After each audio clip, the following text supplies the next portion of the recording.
Nobody all of a sudden wants to see Georgia establish a rhythm as we get close to the college football playoff. That was Fox college football analyst and Big Ten honk Joel Klatt, Matt DeBerry, talking about the Georgia Bulldogs and what they did against Mississippi State. I have more to say about establishing a rhythm. He also mentioned how Oregon is playing well, or at least physically.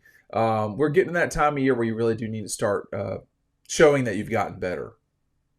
Yeah, this is a Georgia team that seems pretty healthy. They still don't have Colby Young, but the offensive line is starting to gel, and we're starting to see Georgia really, really run the football over 300 yards against State. They ran it when they needed to down the stretch against the Gators, but we're starting to see the talent that we knew was on defense really start to emerge. That group is playing well. They're playing with more confidence. And you could say that, we've talked about it before. This group has about the Mississippi State win being their most complete win of the season. And we're in mid-November, and this is exactly when you want to start playing your best football and try to be at your healthiest. And if we're looking across college football, Ryan, Georgia's one of the teams that looks a little healthier than they were earlier this season, and they're playing as well as we've seen them this season on the field as well. So I get what Joel Klatt's saying. There's not a lot of teams right now who are looking at this Georgia team and that roster, especially if they have to play in Athens, saying, yeah, I want to play that Georgia team. They're rolling right now. Yeah, I think that Klatt and some others have been pretty complimentary of Georgia all year. I do think it's pretty funny that people say that after one big win, right? Because no one, there were a lot of people that wouldn't have said that after this Mississippi State game. To me, Georgia did what it should do against a team like that, and it's separate, it's win, it's run the football and hit explosive plays. Georgia hadn't done that a lot of the years, so the question is, are they going to be able to do that moving forward? They've shown you don't necessarily have to be that consistent to win these big games, but I think you do want to see that of the Dogs. I was talking with somebody else about what you said, Matt. The healthiness on the offensive line is a huge deal. It shows when they're trying to run the football.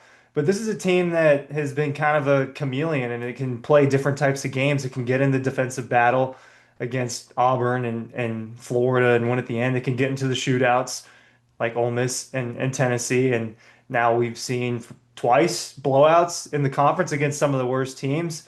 They're not going to have the liberty of playing a team like that again over the next few weeks. But tough game against Texas. I kind of imagine you see them be a chameleon and win in a different way. Yeah, I want to touch on this. I texted you all earlier this week because Ryan and I were talking on the phone Monday night, I think it was. We were talking about quarterbacks in the NFL, which is one of the things that we talk about. I started talking. I said to him, Gunner, this offense has really been pretty lethal lately, and we went back and forth. And I went and looked at the numbers. Georgia's had 44 drives from Gunner Stockton over the last 5 games. So these are Gunner Stockton led drives. They have scored or had scoring opportunities. Basically, they've scored. They missed one field goal in 66% of those drives. So 45% of their drives have resulted in touchdowns, Matt. Gunner Stockton led drives. 44 or 45% touchdowns, 25% punts, 18% were field goals that converted, 5% were interceptions. One had one missed field goal, which was 2%, 2% on downs, which is the one play at Auburn, and a fumble that ended a drive as well.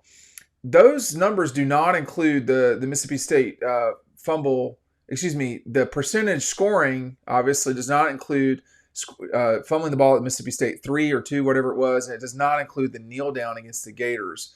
Both of those, Georgia was in the within the 5-yard line of scoring. So that number would be almost 70% in terms of actual scoring opportunities with any time they get the ball. That's more than 2/3.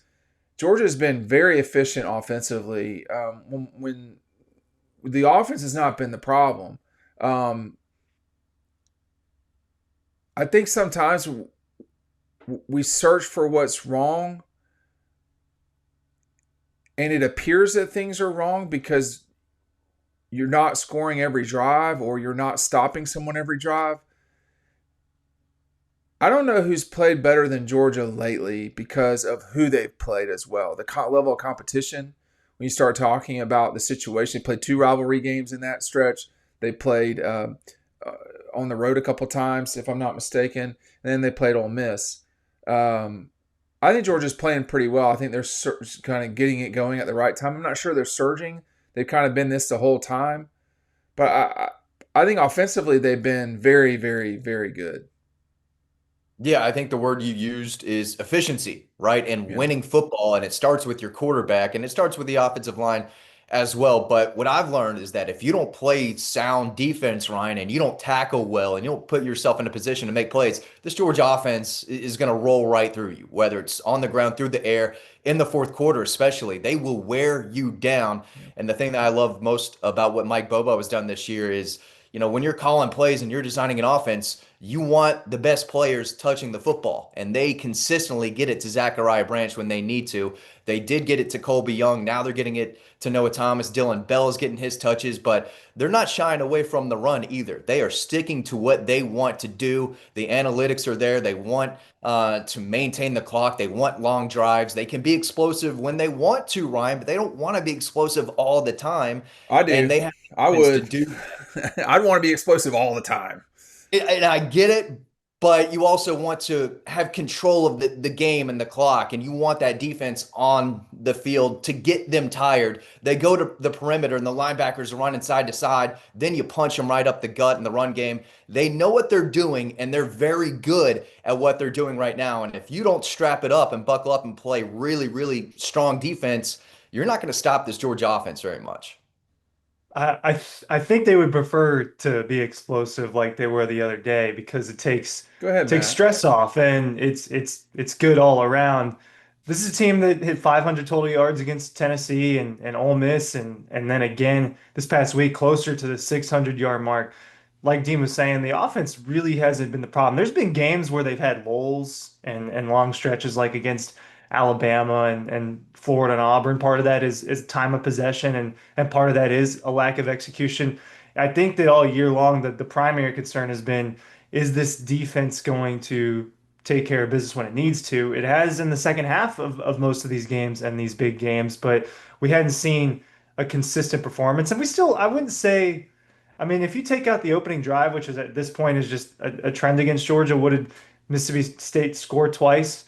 And one was in garbage time. So you Mm. look at that and you look at the context of that game. Georgia's defense performed, I would say, better than it has in the past. And guys like CJ Allen are playing really well, and the defensive backs played better. And what's Georgia's weakness right now on the team? I think everyone would point at the weakness and say it's probably the defensive line. Well, they're scheming up blitz packages for those really fast inside linebackers. Now you can tell that this excuse me, defensive staff is trying to mitigate those weaknesses and account for that.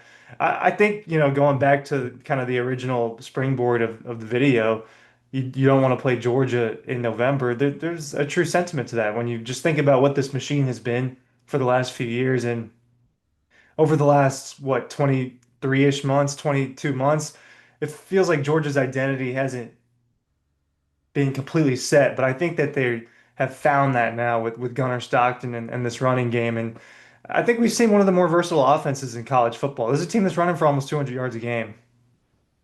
Yeah, I think go Matt. I think you wanted to say something about explosion. Go ahead. Well, no, I think it also depends on the part of the game. They're not trying to be explosive at the end of the first half or at the end of the second half. When they want to kill the clock and have a long possession, they can. Now they They're real can be good at explosive that. too, more explosive than they were last year, and they're letting their playmakers make plays, and that's something that I think they've done a really good job of. So yes, they can absolutely be explosive, but then they can say, hey, we want a 6 minute drive, we want a 7 minute drive, and they can do that too. So it's a very versatile offense in the way they want to do things. And I would you mentioned Dylan Bell. You don't have to throw it to him. Like there's other ways to get him the ball. Same thing with Branch. So there's a lot of different ways to do this. I think one thing too though is you don't want to be so reactionary after one game. And but lately, if you want to say that, I mean against the two Mississippi schools, against Kentucky, that's 3 of the last 5 games. Georgia has really played well on offense. They I don't remember how many times they punted. They did not. Did they punt in the first half against State? I don't think so. I Had don't a think had a, so. had a Field goal, fumble, touchdown, field Yeah. goal. I don't think they punted, but I So could be. against so against them, and they have just scored a bunch of points in 3 of the last 5 games, a bunch of yards. But I don't think you want to be overly reactionary to any one result. But you can, to me, you can see it building that if the offense wants to score, they can score. Now the question becomes, can they get off the field when they really need to? The first drive for State, the problem there was they converted a 2nd and long and a 3rd and long. It was inexcusable that they got down the field. It feels like teams, once they get going, they can get into position against Georgia. That's not something we saw in the past, Ryan. We're sitting there watching the Packers and the Eagles the other night. You're like, well, no wonder they didn't do that against people in the past, because they had all those guys were playing on that defense. So it's a little bit different. I think if they figure out how to tighten up the defense, which has been not bad lately outside of the Ole Miss game, then you're really looking like a national championship contender. Ryan, if they can stop the first drive from being a score, I think the other team is in very serious trouble with that game. I think it create a significant difference, and I can't think off the top of my head which games they did do that. But they didn't against Bama. They didn't get against Ole Miss. Not against Tennessee.